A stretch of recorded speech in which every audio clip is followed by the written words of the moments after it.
things I wanted to talk about today, which is in BASIC, most programming languages have some sort of way of doing subroutines, and that obviously could be really handy in many cases. So let's sort of talk about how you do that. And then also I want to start kind of talking a little bit about graphics and sound, but then also how to do sort of to start our transition from doing things in BASIC to doing things in machine language, which is of course ultimately the goal. Um, and Then working with live hardware. So okay, so for the subroutine part, um, the um, the way that you do this is there's really two commands that go together: GOSUB and return. Okay, and these, you basically, all you give it is a line number. Okay, now what's sort of mildly annoying about this is that um, think of this like when we did, like in 241, how did we go to a subroutine? Huh? You branched, or most of the time you branched and linked. Okay, but point being, you branched. Okay, and possibly with linking, possibly not. That just depended on exactly what the subroutine truly was. Okay, but when you did so, how did we pass parameters? So let's assume that we have a subroutine that we are going to branch and link to. How did we pass parameters to that subroutine? So what was the calling convention? Well, okay, so there's that, right? Let's just say integers for sake of demonstration.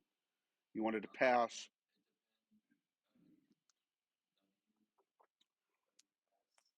yeah, you passed them in the registers, and there was a certain order, and which registers depended on the data type, and so on and so on and so on, right? Okay, but point being, you could pass parameters to a function, and it could return a parameter or even multiple parameters from a function. And how did you return those? Well, you put them in appropriate registers for the sake of returning or passing. Okay. Um, and in Python or C or whatever other language, right, you can pass parameters by defining a function, and then you have the thing in parentheses, and you put them in whatever order, and then you plop whatever numbers whatever you want there. It passes that to the subroutine, and then you come back, and everything's great, right? Okay, so GOSUB basically does this, except you can't pass parameters back and forth. And so in some sense, maybe another way to think of this is that your variables are all global within BASIC, right? So your subroutine is still part of your BASIC program. It's just a different chunk of it. Okay, now you might say, what's the difference between GOSUB and GO2, right? Because in a sense, both are branching, right? Maybe the best way to think of it is that GOSUB is more like branching and linking, and Go is more like branching, okay? And where you don't link, okay? So, which, as you guys saw in 241, you could get into trouble if you didn't link when you branched when you should have, or vice versa, right? Like it could cause issues if you use the wrong one. For our purposes, or at least within BASIC, okay, we've got what GOSUB does is the call. There's a stack basically that keeps track of where we were. Okay, so for example, if I were to, and we'll type in this example and use it, right? Um, if we were to run this, okay, when we get down to, so GOSUB 1000 would be this subroutine there. And the, I guess the convention here is that, well, like if you're going to use 10, 20, 30, and so on for your main code, think of that like your main function. then you could use like 1,000, 2,000, and so on for your subroutines, just to kind of keep everything straight. But obviously, do the line numbers really matter? No. Just, I mean, they're going to get stored regardless. And so, they're there for you uh, just as much as they're there for the program, right? Okay, but whatever. So what'll happen is it's basically like jumping to 1,000, and then when you hit 1020 and you hit return, that would be like, it's not quite jumping up to 30, like, because you'd have to say go to 30 or something. But if you have more than one command, what it'll do is it'll jump back to where it was. Okay, and so if I went to GOSUB 1,000 and I returned, what should I do next? GOSUB 2,000. Okay, and now if I wanted to do that with just straight up go-tos, I would have to have put these things on separate lines that have separate line numbers so that I can go to back to those lines. Okay, so it's a little bit different um, than just a straight up go-to, because it's also using a stack to keep track of where we were. Okay, in the same way that when we did branching and linking in ARM assembly, what did we have to do, or what did branch and link do? Okay, so it changed the value of the program counter to something else, right, to go to a new piece of code. Okay, but what else happened? What else did happen and had to be dealt with? Keep talking, one of you. Cole, go ahead, and then.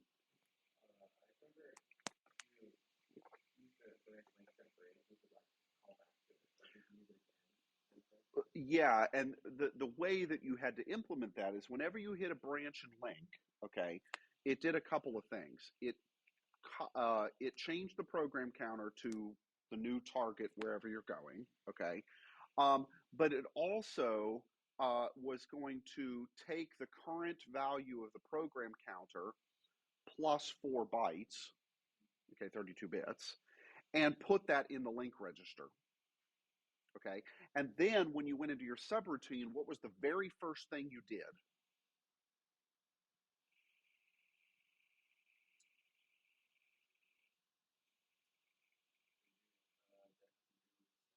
Mm-hmm.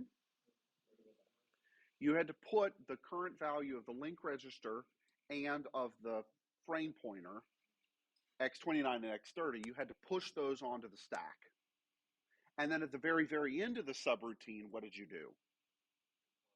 You popped them back off the stack right before you hit the ret command. And ret sort of did the opposite of the branching and link, where it said, okay, I'm going to take what's in X29 and I'm going to move that into the program counter. And then the program counter is now the thing. Hi, Rippy. Welcome to class.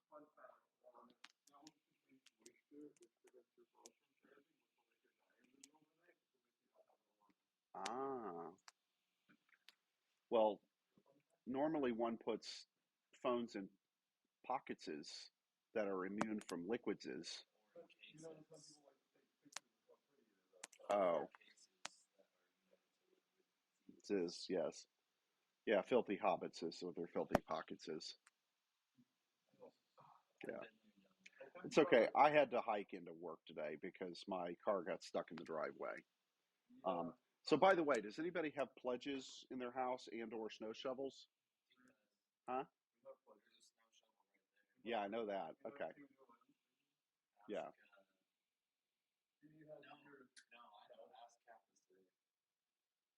Well, they're further from my house. What I really want to lean on, like, yeah. But anyway, if anybody wants to come help me dig out my driveway later, I would appreciate it, or tomorrow. So, well, they're shoveling and plowing. It's just that it keeps coming down, and yeah. So, well, but you just told me you guys had pledges. So what's the problem? Yeah. So okay. So back to it, right? So the difference, right, between just branching and linking was that you were keeping track of the old value of the program counter so you knew where to go back to, okay? And in the subroutines, you had to push the link register onto the stack so that you could recover it at the end. And the only reason we really had to do that with most subroutines, like if we had a subroutine that didn't call itself or call some other subroutine, we wouldn't actually have had to do the linking or the pushing the link register onto the stack. Okay, but the reason that we did it most of the time was just to cover our butts, because what happened when we did like the Fibonacci program, for example? Huh? You don't remember? The 1 1 2 3 5. The next one is the sum of the previous two, and which is just begging to be programmed recursively, right? Um, so I mean, it's not the only way to do it, obviously, but it's like that is why. Well, we use Fibonacci's as sort of our poster child of recursive thinking, because it makes for a fantastic exercise to sort of demonstrate recursive programming, right? Okay, so anyway, when we did that, the reason we had to be careful about the link register and pushing it onto the stack is because if we have a recursive function, it's going to call itself, and the stack is the only thing that can keep our breadcrumb trail alive so that we can get back to where we started from, right? Okay, so GOSUB is essentially allows us to do that kind of thing, whereas GoTo does not. So GoTo is like a branch, GOSUB is like a branch and link. Okay, it's not a perfect analogy, but it's close. Okay, and now there are some downsides to this. Okay, namely, could we recurse forever? No, of course not, because we'd run out of memory. But could we theoretically have asked our program for the 1,000th Fibonacci number? Okay. Now, would it have taken a while to compute? Yes. Okay. But is there theoretically anything like, are we going to run out of memory when we hit 1,000 of these things? No. Right. Not on a modern processor. However, on a machine that only has 64 kilobytes of memory, and in fact, it's less than that when we start here, because how many bytes do we have free? 38K basically, right? So we don't have nearly as much memory at our disposal as we do with uh, on a modern architecture. Okay, and it's even worse than that, because the stack, and we'll talk about this sort of as we start to transition into the machine language stuff, is there's really only 265 or 256 bytes worth of stack. Okay, so what we mean by stack will depend on context, but, huh? Wait. Are we not allowed to define our own stack pointer in our own location to put its own chunk of memory on file? We can't do that? Mm-mm. The stack is hard-coded as page 1 of memory. So you can't just make your own stack pointer? Nope. Are you sure? Mm-hmm. Not on the 6502. Really? Mm-hmm. That's awful. Well, yes and no. That means you're going to have to put part of the stack in the memory. The stack is part of memory. And what I'm saying is that you're going to have to store anything other places you don't have to 56 minutes. Okay, yes. And so what goes on the stack we have to be careful about. Okay, right. Now, so let me be clear here. When we say stack, though, we mean a particular type of data structure, right? Where you push things on and pop things off. Now, memory, where you just plop things where you want, that's a little different, right? You do have control over, like, I want to just write this value to memory and use this memory address to always store the value of this variable. Yeah, that you can totally do. And so what this means is we'll have to be a little bit more choosy as to what we push onto the stack and what we don't. You'll see how it works, Ruby. I'm just saying that there might be a way if we start exceeding, if we go too deep with the stack with you're just boned. Yeah. Not when we start to look at the machine instructions, it just you can't, right? Certain instructions can only put things. The stack related instructions only work with a particular segment of 256 bytes of memory. I mean, Rippy, this processor was designed in the mid 70s. Okay, so like you shouldn't expect it to have 2010 level features when it was designed in the 1970s. Okay. Yeah. Well, I've got worse news for you. Do you know how much stack the Intel 4004 had for procedure calls? Three. It was a depth of three. But the Intel 4004 was designed for what? A calculator. Okay. Um, huh? Yeah. Which a call depth of three for a calculator is probably all right. Right. Um, yeah. Okay. Anyway, right. So we've got the GOSUB thing, and then at the end of a GOSUB, the return is basically like the ret from AR64 that's going to pull the old value off the stack and send us back to where we went. Okay. Now the if we've got too many subroutines going on at once, uh, then and the approximate number is 20 something, right? We probably won't go that deep. But if let's say that we programmed a Fibonacci calculator and we use this GOSUB in kind of a recursive sort of thing, then conceivably we could run into an issue, right? If we went too deep into the recursion. Okay, yeah.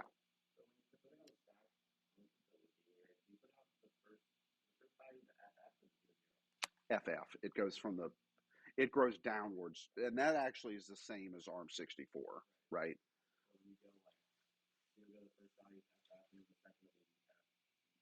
Uh, Possibly. It depends on what you're pushing on the stack, because sometimes you're pushing 16-bit values, and sometimes you're pushing 8-bit values. It just depends, right?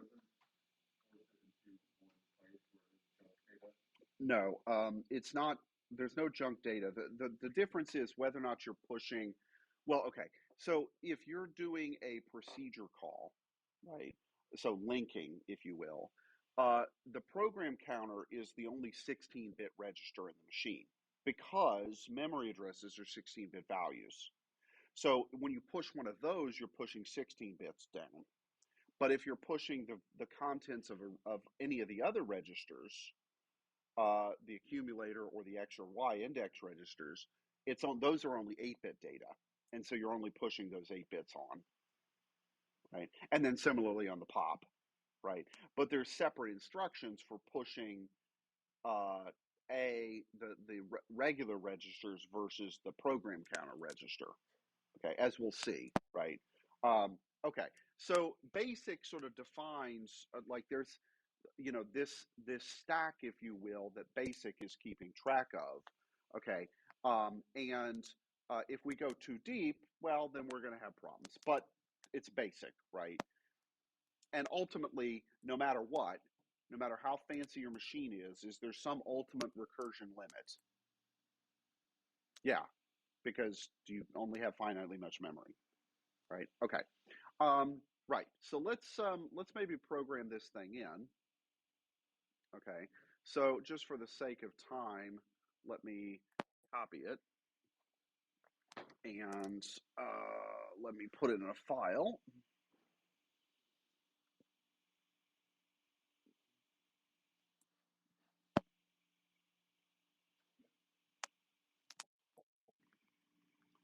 And let me change this to basic.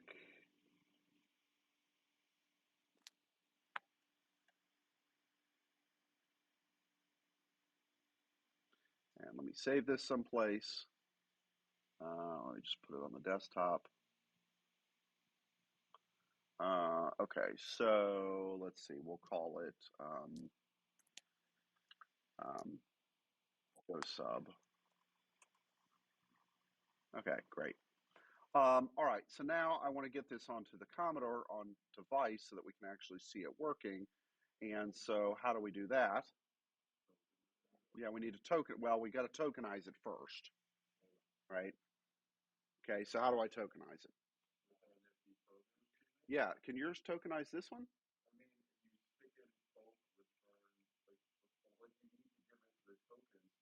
Okay. Uh, so your library doesn't have those tokens in it. Okay. Yeah.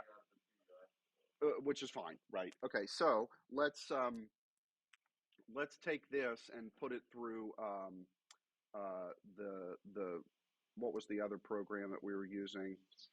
Uh, C64 list. Okay, so let me just copy this onto the desktop. And then let's go get our terminal.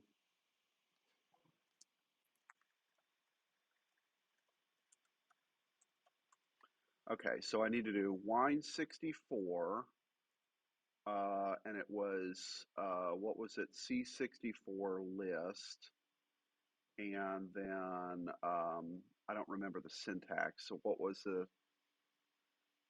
I need to turn that off. Okay, let's make sure we get the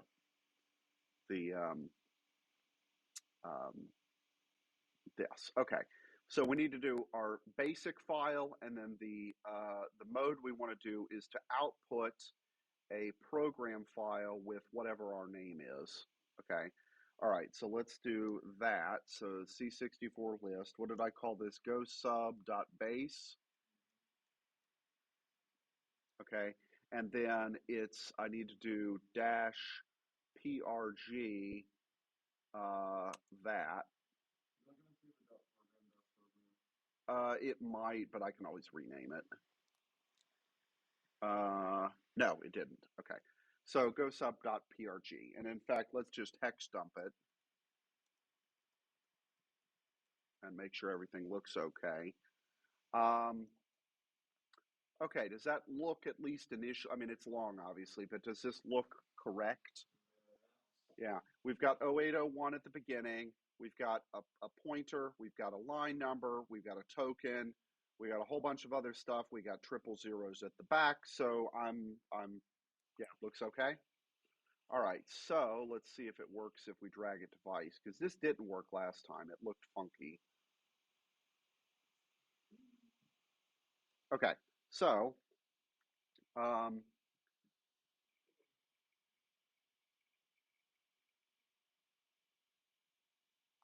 okay, yeah, great. All right, and there's our code. Okay, huh? Yeah, okay, so I mean, it's word wrapped a little bit just because of the 40 column display limit, but everything looks correct, okay? And so what happened when we ran this? Yeah, so there's two things. So let's look at the two subroutines that it's got here, right? Let's look at the second subroutine, the one at 2000, first off, okay? What was the purpose of this subroutine? I mean, it says it, right? Yeah, it's basically a delay. So how is it delaying? It's basically just doing a loop that does nothing, right? It works, right? Huh? Well, because it takes an amount of time to iterate each time, and if each iteration just does nothing, it still takes time to do nothing, right? So this is how you can sort of make a pretty janky little delay function. Yeah. I mean, hey, yeah, and fancy you got four. And you better eat those damn biscuits because otherwise I'm coming over there. Kidding. Um, okay, so yeah, so the last subroutine is just this thing basically to give us sort of pausing. Okay, fine, whatever. Um, and there are other ways to do that. And when we start again talking about the machine language and the architecture of the C64 itself, there are some timers built into one of the chips that you can use for things. Okay. Um, and yeah, okay. Now, as for the other subroutine, okay, cursor positioning and printing. So what's happening there?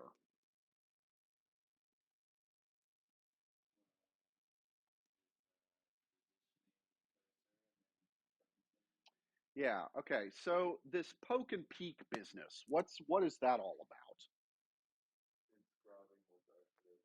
Yeah, so peek is if you give it a number, it's going to, in this case, I think we only use pokes. Yeah, in this particular program. But peek allows you to see the contents of a particular memory address. Okay. And you could even set a variable to equal that. So you could say something like let A equal peek of something. Okay. And in fact, we used that the other day because remember I wrote a little stupid little basic program that would dump a segment of memory. Okay, sort of like we would do in GDB or something. Only we don't have GDB. Sorry. Okay. Okay, but poking is sort of the opposite, where basically we're going to specify a particular memory address, and we're going to write a value to it. Okay, so the poke statements here are the syntax is poke memory address, comma, value you're going to put there. Okay, and in this particular case, the variables that you can list a variable there, and the variable's value will get poked rather than a specific number. Okay, you can do either one, right? But in this particular case, they're doing that. Okay, so we got two poke commands, and then what's the other thing there? Sys58640. What the hell is that? Yeah, so what is sys? Okay, that's another command we haven't really talked about. Yeah, it's a system call. Okay, so what this is doing is it's transferring, it's essentially branching and linking to an external program. Okay, uh, and in this particular case, whatever is at 58640, okay, we'll have to look at the C64 memory map to see exactly what's there, okay, is one of the kernel routines. Okay, and the kernel with an A, the kernel, right? Um, is sort of like our basic operating system on the machine. Okay, and the routines are going to be able to handle things like writing stuff to the screen or advancing the graphics line or in fact part of the kernel is to tokenize basic programs. Okay, yeah.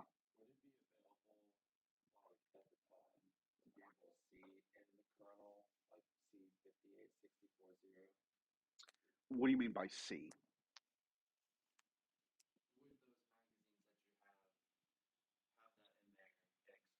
Oh, what's there?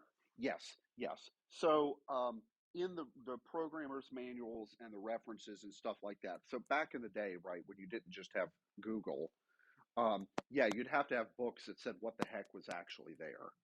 Okay, and what that procedure that's located at that address is. Okay.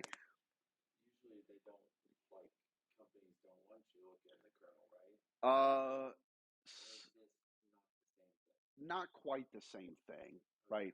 You would have, well, okay, you would have to know what, so in like modern in Windows or something, what you would be using is you'd be using a system call by name. And you'd say, I want to access this particular thing, right? Particular system call.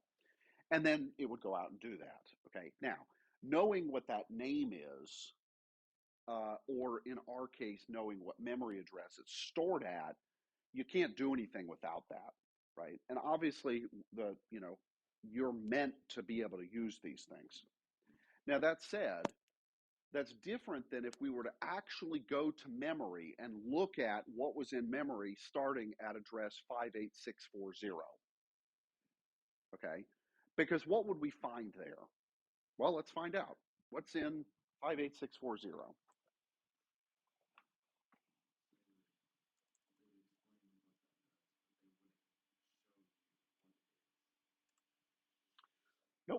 all we would find if we went out there and looked is we would find bytes, right? It's just data. Is there going to be anything there that tells us what it is? No, because all of that is machine code. So if I handed you guys a bunch of machine code with no comments or anything of that sort, would you have any idea what was going on? With time, yes. Okay. With a lot of time, a lot of yes. But what you would be doing is disassembling, in a sense, right? Taking the output, taking machine instructions and reverse engineering what they did, right? And why they worked the way they did. Okay. Now, for something like the C64, could you have done that? It would have been exceedingly slow. You would have to be a wizard at 6502 machine code, right? You would have to know all of this just, like nothing, and be able to look at this stuff and say, oh, 32. Okay, I know what that is, right? Now that's decimal 32, right? So what is that in hex? Yeah, 20. Okay, right on the nose. Okay, and what does that represent in machine code? Well, we'd have to know that. Okay. Well, in ASCII, it's a space, but that's machine code is not ASCII, right? And the instructions, and this is where you have to be kind of clever. Guess how many bytes does it take to encode an instruction on this architecture? How many did it take to encode an instruction on 64-bit ARM when we did that? How many bytes or bits, either way? Every instruction, every single one of them was how long? Nope. Nope. They were 4 bytes. Yeah. Eventually, you're going to hit it. They were all 32 bits, right? Every instruction was encoded as a 32-bit thing, okay? Which was 4 hex characters. Sorry, 8 hex characters, because each hex character is 4 bits, right? And I can totally do division. Right. So every instruction in ARM is the same length, right? Is that nice? Oh, very. Is that the case on? Nope. Of course not, right? By the law of pedagogical predictability, me asking the question gives away the answer.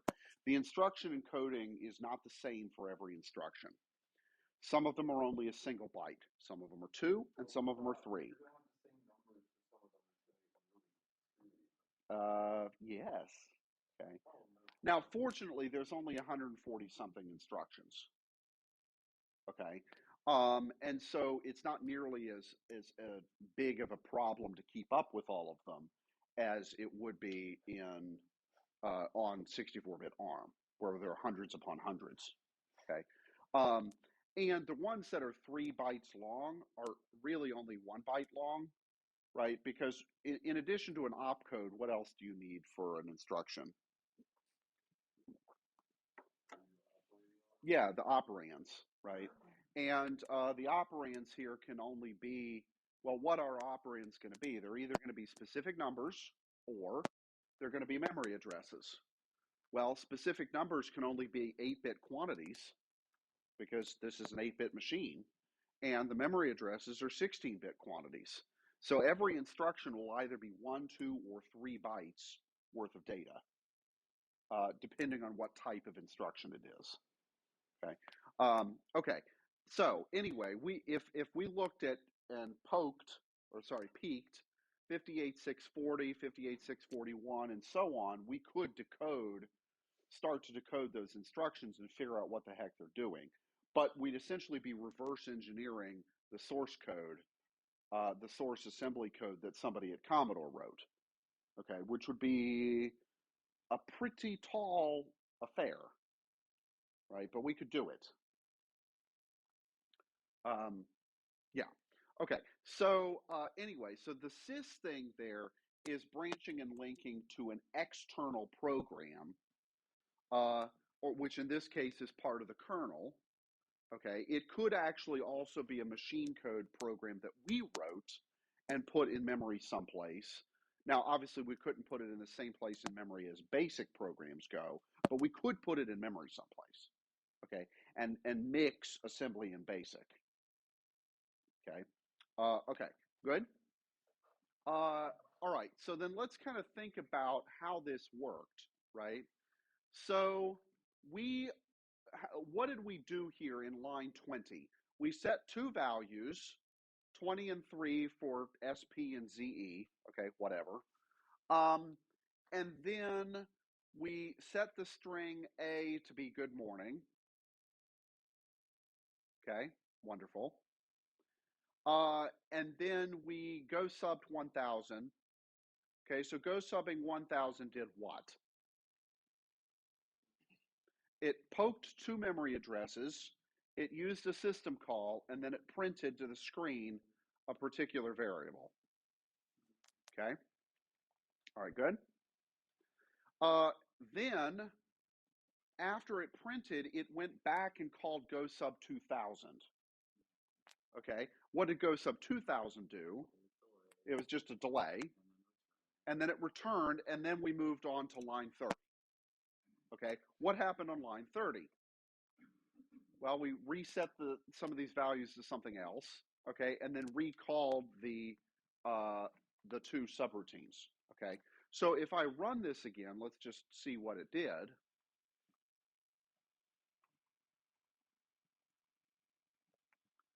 Okay, good morning. I'm the Commodore 64 NG. What is your name? Okay, let's go back to the the source here. Where did the NG come from?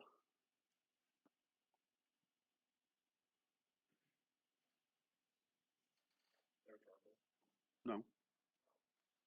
Right, so when it printed I'm the Commodore 64, it actually printed I'm the Commodore 64 NG. What was up with that? Yeah, well, both.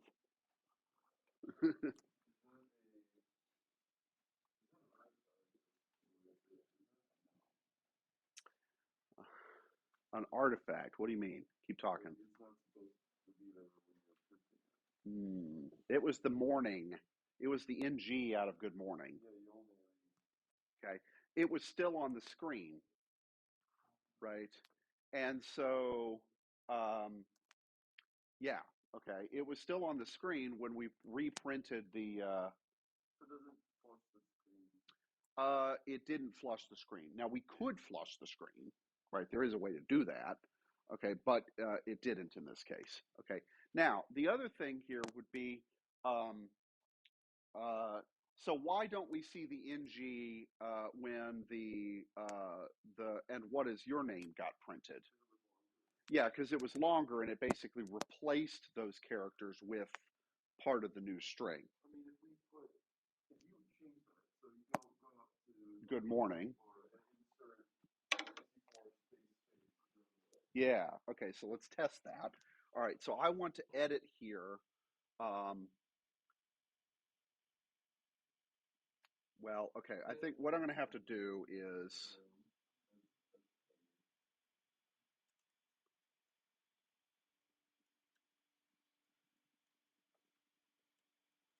oops.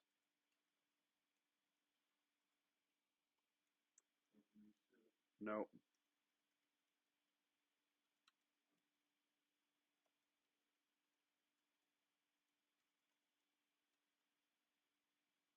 Okay, is that it? Okay. All right, so let's list it. And same thing, but I've got a couple of extra spaces. Okay.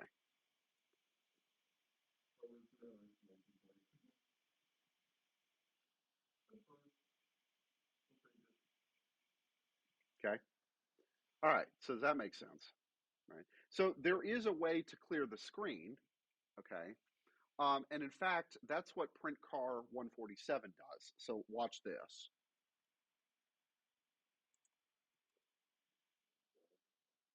right? That flushes the screen, okay?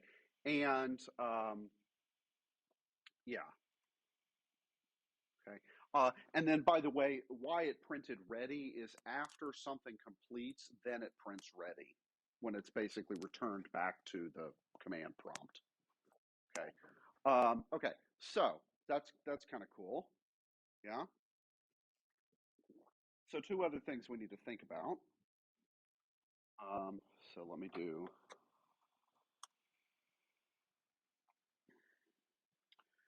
And it kind of gives it away. We were poking values to two memory addresses.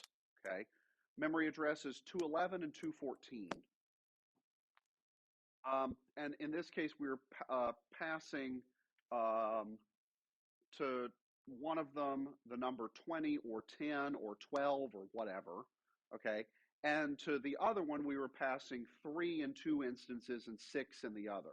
Okay, so what do you think those memory addresses are for? I mean, it kind of tells us, but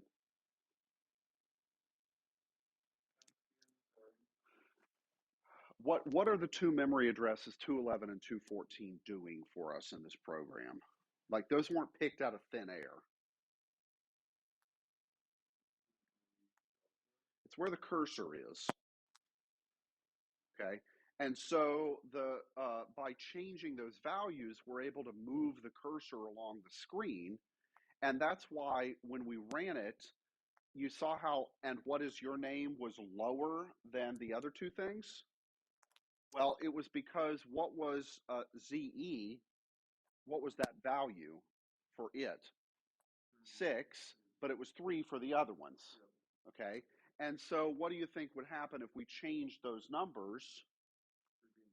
Yeah, we'd be basically changing where the starting position of the prints happen from by changing the location of the cursor. Okay. So again, like with the sys 58640, we have to know what is at 58640 or what system call is there. Okay. We would also have to know what is in certain memory locations on the machine. Okay. And 211 and 214, okay, where are those going to be in memory? I mean, obviously 211 and 214, but let's be a little bit more specific.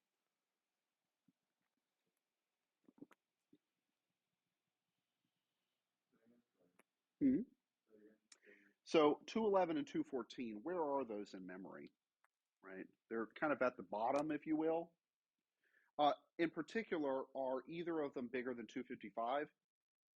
No. Okay, so the way that the memory map is laid out on this machine, there are 64 kilobytes of memory, right? That's the most you can address with 16 bits. The memory is divided into 256 pages of 256 bytes each. Okay? Yeah?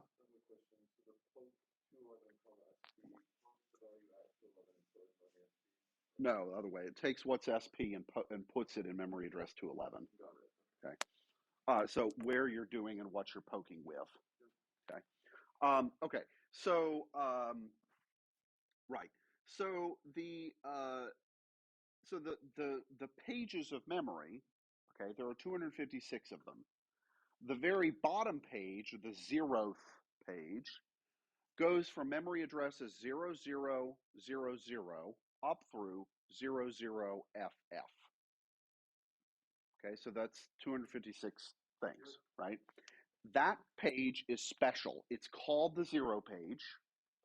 And it turns out that accessing memory, either reading or writing from that page, is faster than any of the other pages. Okay, which is a little weird, but okay. Now, maybe think about why this is the case. So let me kind of draw out on the board here, just a sort of schematic of. Uh, huh? No, no. Okay, so what do you have on this machine? You've got an 8-bit accumulator you've got two 8-bit index registers. You've got a stack pointer, which is 16, and you have a you've got the program counter, which is also 16, and then you have a status register, which I think is 8 bits, but there's one of them that you don't use. Okay, that's it. How many registers did we have on ARM? Just say integers ones. Way more than that. How many? 32, although a few of them had some specialized uses. So, but basically a lot. Okay. If we kind of look backwards in history a little bit, how many did say well, I mean, Rippy, you remember this from OS, right? Or ought to. The 8086, right? So uh-huh. Well, okay, it depends on how you want to count, but yeah, but in terms of you programming, you really only had kind of four, A, B, C, and D, right? Now you also had a stack pointer and a few other things, but mhm, exactly. Yes. Right. So, for example, if you wanted to do like addition, the two operands had to be in registers A and B, and the output went into C or whatever it was.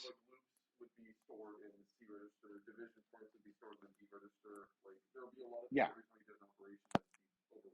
Okay. So, and that was Intel, right? Uh, Other architectures looked slightly different, but the 6502 had this, right? The X and the Y registers are index registers, and they're not really general purpose. You can't just do anything you want with them. So the only register you have to actually do stuff with is the accumulator. You have a single register, kind of. Well, man, does that suck. Okay. So to make up for this, okay, so let's think about why would a processor have so few registers? Well, okay, what really is a register? Like, what's the difference between a particular byte stored in memory versus a particular byte stored in a register inside the processor? Like, really, what's the difference?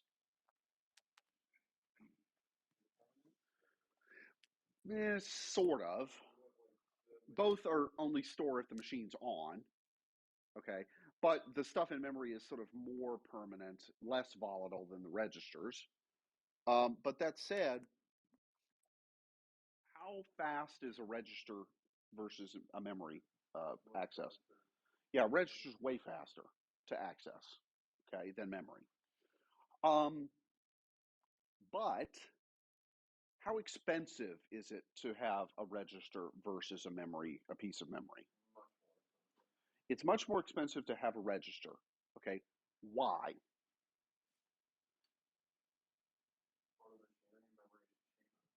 Yeah, so memory being a separate chip is just a repeating pattern of stuff that gets fabricated onto the chip, right?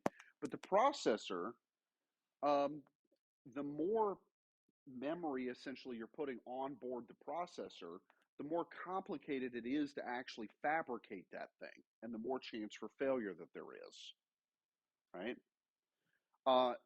And so, like, how many transistors does it take for each memory, each bit of memory?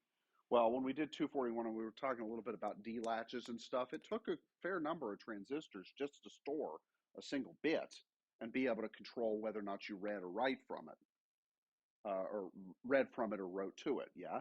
Yes? Okay.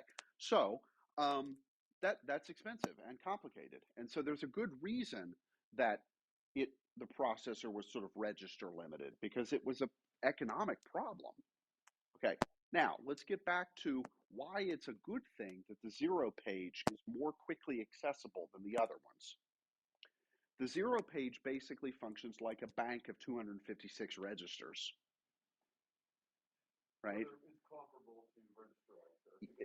Yeah, it's much more comparable to register access, but by being off the processor stays simple. Okay. Now, that said, are we really worrying too much about timings here? Because how fast does the processor on this thing work? It's like a megahertz, right, roughly. And the European models were slightly under a megahertz. Um, there's actually a good reason for that. You know why? No, not war. Well, actually, I wouldn't be shocked if war is involved in the true answer. Um, what frequency does electricity work on in the United States? That's the voltage, 60 hertz. All right. What about in Europe? It's 50 hertz, right? Well, that matters. Okay. Um, yes. Now, what's really freaky is Japan. What frequency is the electricity in Japan? Nope. It's 50 hertz in part of the country and 60 hertz in the rest of the country. Now, why? Because when they started electrifying, part of the country bought stuff from American companies, which was operating at 60 hertz, and the other part of the company, or part of the country, power companies bought stuff from the Europeans, which operated at 50 hertz. So, guess what there is on the border between these two parts of the country? A giant transformer station that's capable of converting back and forth so that they can move energy from one end of the country to the other. So rather than just redoing one half of the country, they did that. Okay. And back in the day, oh, there's plenty of things about Japan that are weird. Okay. For yeah, for example, which side of the elevator you or escalator you stand on and which side you walk on is different in different parts of the country. You stand on the right and you walk on the left, but in other parts it's the other way around.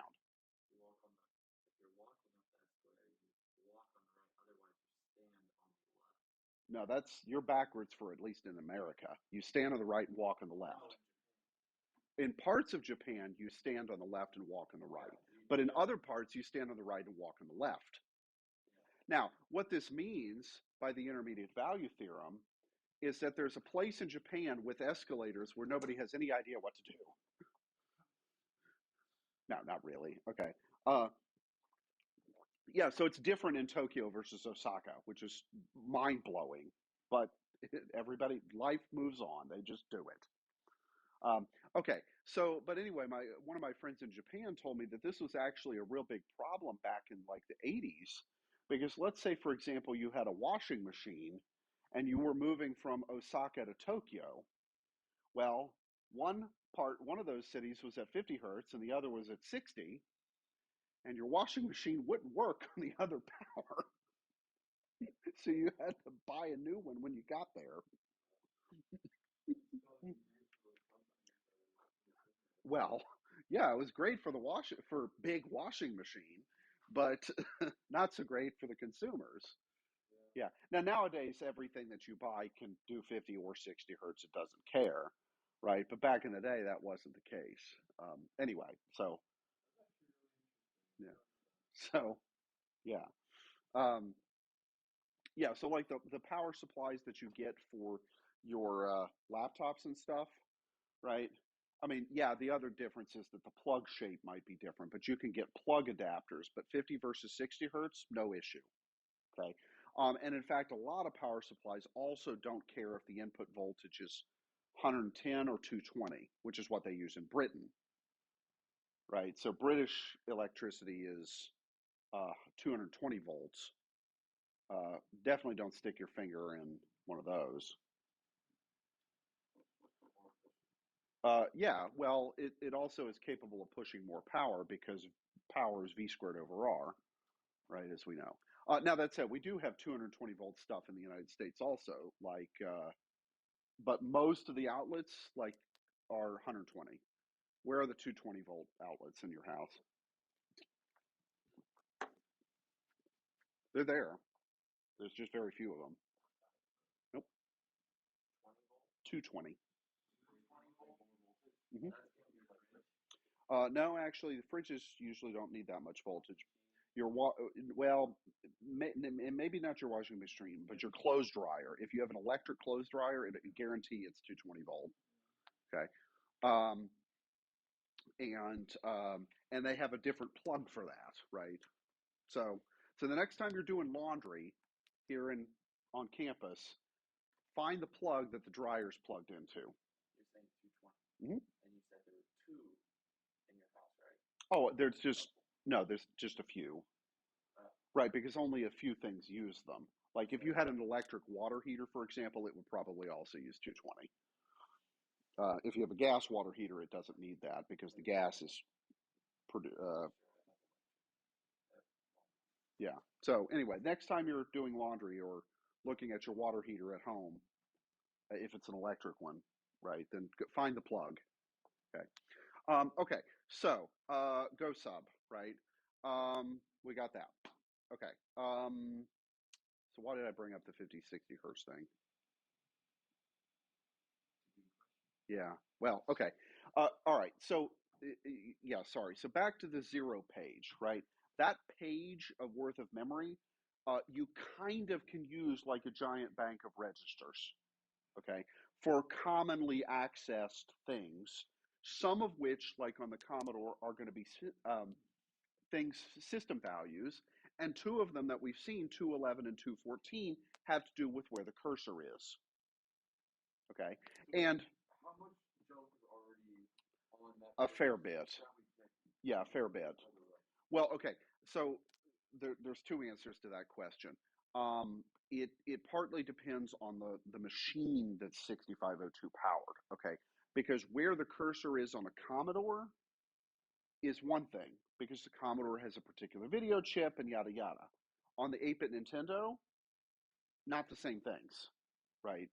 Um, yeah. Okay. So not all of it is available for your use. Okay. And what we would have to do is look up a memory map, either online or in one of these manuals, to tell us which ones of those were verboten and because they had particular functions attached to them, and which ones of those were cool for you to use. So specifically for mice, it already has a preloaded memory map. Every time Yes. you boot it up, that even if you destroy it in one instance, it'll just immediately refix itself in the next boot. Yes. Okay. So, and in fact, that is a good point. The memory map, right? So let's do. Where is it? So if we activate the monitor, for example, the monitor is kind of like a janky, much stripped down version of GDB. We can kind of see what's going there, but where is the memory map? Um, I know it's here. So it's not the monitor that I want, but um, well, whatever. Okay, this isn't important for right this instant. You can save and restore memory stuff, but yes, browse manual, right? I mean, if there's anything you guys are going to learn, it's that we got to browse the manual, right? Or manuals. Okay, so anyway, so this the subroutine stuff, right? It's using the stack, okay, and the stack is the first page. So the zero page is kind of like your special little bank of registers. The first page is the stack for uh, calling and pushing and popping stuff. Okay. And then going on from there, you have free reign on that memory with some exceptions. Okay. And on the Commodore, it depends on whether or not you have the kernel and basic loaded or not. Okay. So the processor that's in the Commodore is a 6510, not a 6502. And there's very, very minor differences between them. Essentially, the differences are that you could turn off and on certain segments of memory, or rather, you could say, all right, I want this segment of memory to be mapped to the basic stuff, or I want to unmap and basically disconnect basic so that I have that memory for my own code. Okay, now if you do that, obviously you don't have basic. But if you were writing a game or something, then you might need that all that memory, but you don't need basic. Similarly, you can disable the kernel. Okay, and basically not have an OS. Okay. But some of the things that the kernel might provide, if you need those, you would have to basically write those kinds of functions into your own stuff. Okay. So games, for example, are going to have this sort of need. Um, and then there are certain segments of memory that are attached to the video chip, the sound chip, right? So if we want to write things to the video chip or the sound chip to tell it to do something, what we'll actually be doing is writing to memory addresses. And those memory addresses just happen to be tied in to the video or sound chips. Okay. And again, by learning the memory map, we'll know what those locations are. Okay. So, and of course, they're going to be different on Commodore versus Apple II versus the BBC Micro versus the 8-bit Nintendo, right? Even though they're all basically the same processor architecture, it's that auxiliary set of supporting chips that are different. Okay. Yeah. So we could play music with it? Yeah. So does it have carbon-coated notes in it? Well, sort of. Yeah. And this is, by the way, where that 50 versus 60 hertz thing comes in, because the model of sound chip for Commodores in Europe versus Commodores in the United States, they had to have two different sound chips because of the 50 versus 60 hertz thing, in order to get the tones to all be the same pitch, right? So the problem would be if I took this thing and tried to plug it into a 50 hertz supply, things wouldn't sound right. Yeah. Okay. Jacob, question? No? Okay. All right. Well, so let's talk about sound actually on the subject, and video, which we'll get to. All right. So let me get the sound stuff.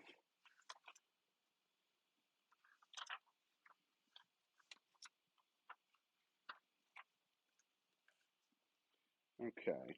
I do have a small question. Sure. So for the things outside of the quotes, when you're looking at those lines, Mhm. the 211, 214, 58, 640, those are stored as the actual text numbers? No, they're Those stored are in stored. ASCII. Those are stored. Okay. So yeah, then that means that the tokenizer will work. I didn't know you had to take into account. Because the only thing that's actually stored as a number is the line numbers. Uh, Then. Have to start as ASCII? well, and pointers. But yeah, everything else, well, yeah, everything that's not a token, a line number, or a pointer is stored in ASCII. So then that means the 3000 is actually just the four hex numbers for the 3 and then the same thing 000. Uh, It's not actually for the 3000 in hex. Yeah, this right here, the 3000, that's not tokenized. It's literally the character for 3, the character for 0, the character for 0, the character for 0. Awesome. Right. And so in terms of tokenizing, That's easy. yeah, you just have to have a library that basically says, okay, print is this token, GOSUB is that token, and so on, right? Yeah. So yes, which is maybe a little surprising that some of these things aren't actually tokenized. Like, for example, as Rippy's pointing out, the 3000 here would be stored as 4 characters, even though we could store 3000 as a 16-bit number in half the space. And they probably did that for ease of going back and forth, because otherwise there'd be so Yeah. many different specific cases you have to take into account where the numbers would be placed. Yeah, whether or not it's a line number or something else. Yeah. So, yeah. Okay. So, yeah.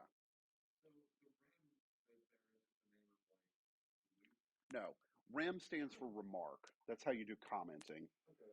So anything that follows a REM is just ignored. But it's not actually stored in the No, it would be stored in the program file. Yeah. Now the REM gets tokenized, but the rest of it is, and all that does is it just tells BASIC or the interpreter to ignore and not so like if we put print and other things that, like, so you see like the word here print, right, appears, that should get tokenized, but not here because it's after a REM. It's in a line following a rim, and therefore it gets ignored by the tokenizer. Okay.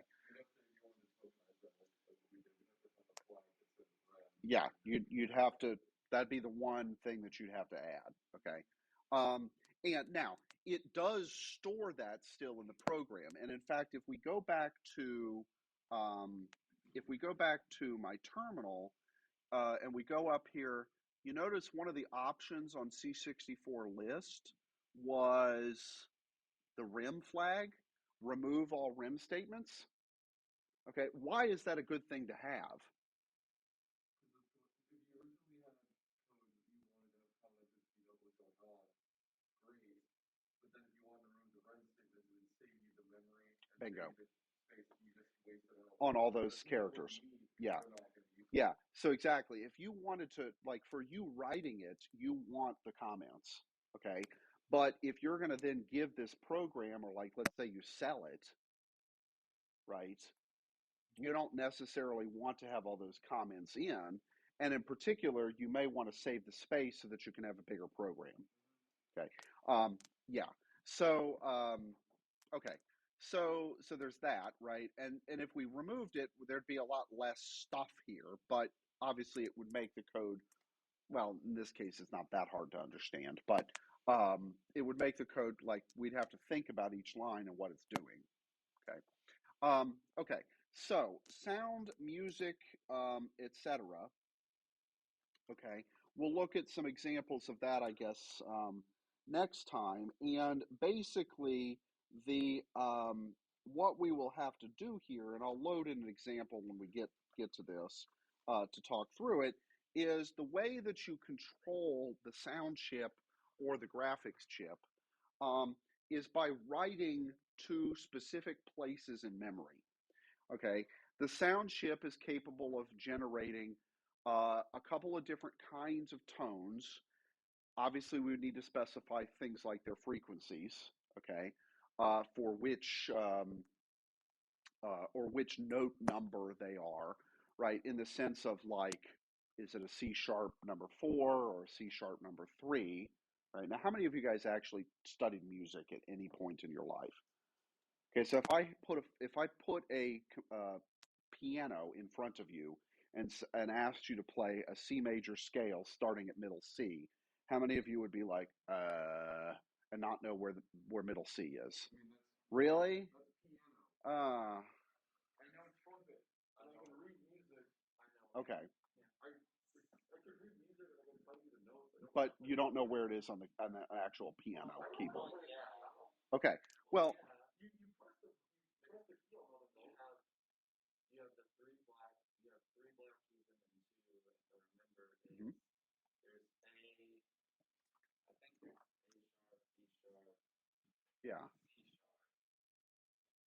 So you've got, what do you have? You have black, black, black, And then there's white, white, white, white, black, white, black, white, and then it repeats. Did I miss anything? actually, you're right. Because there should be, I think it's black. Okay, yeah. Yeah, right. yeah, okay, so how many are here? I've got 5 up there and 6 down here is 11.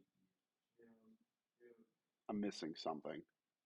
Oh, yeah, yeah, there. Okay.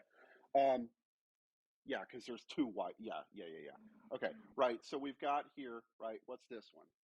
C, D, E, F, G, A. Okay, and then G. Then what do we have? C sharp.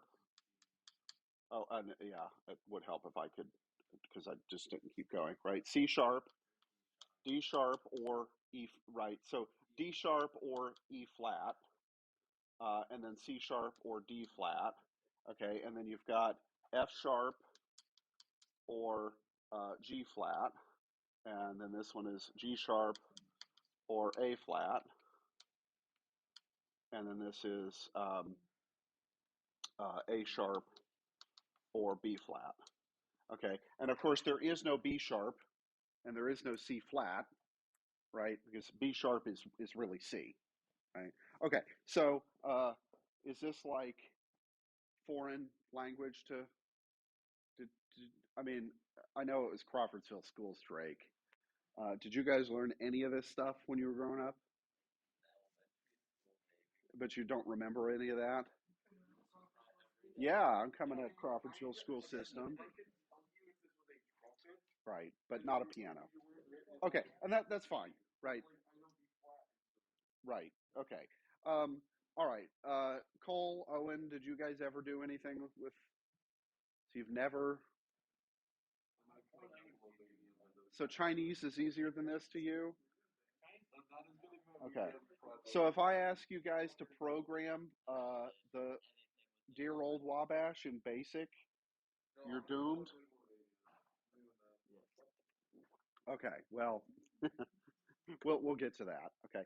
All right. But in order for us to do this, there's a couple of with the sound chip, and again, we'll talk about this more next time, I guess, is we need to talk about what memory addresses and what data we need to put there. And the way that the sound chip on this, which is called the SID chip for sound interface something.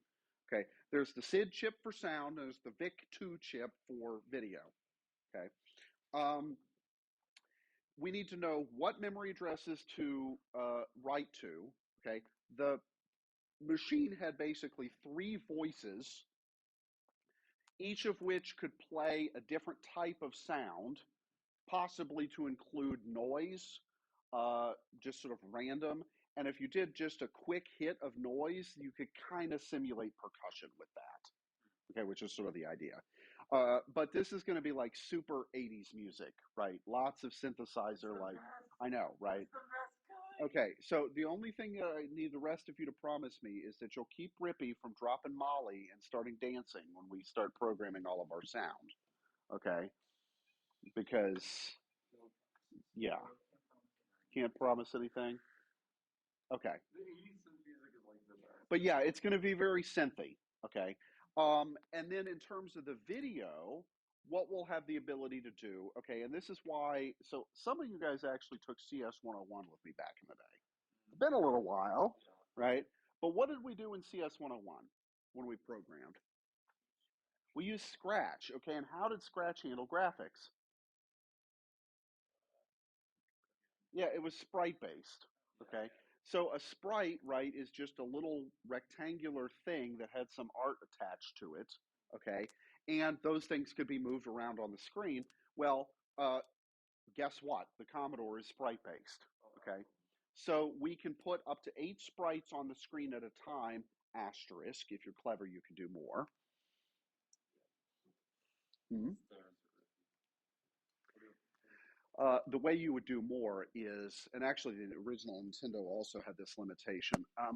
There are a couple of registers. So, what kind of displays would you have been using in the 80s to view your computer? Tube TVs. Yes. How does a tube TV draw a picture? Yeah, there's a beam of electrons that scans row by row across the screen from top to bottom. Now, it does that very, very, very quickly, right? But there's a register that tells you where along the screen the beam is at. And so what that means is that when you hit the beam hits a certain position, you can change how you're drawing stuff to the screen, but everything that's already been drawn is still there. You just have to flip it back before you get back to the other end. Yeah,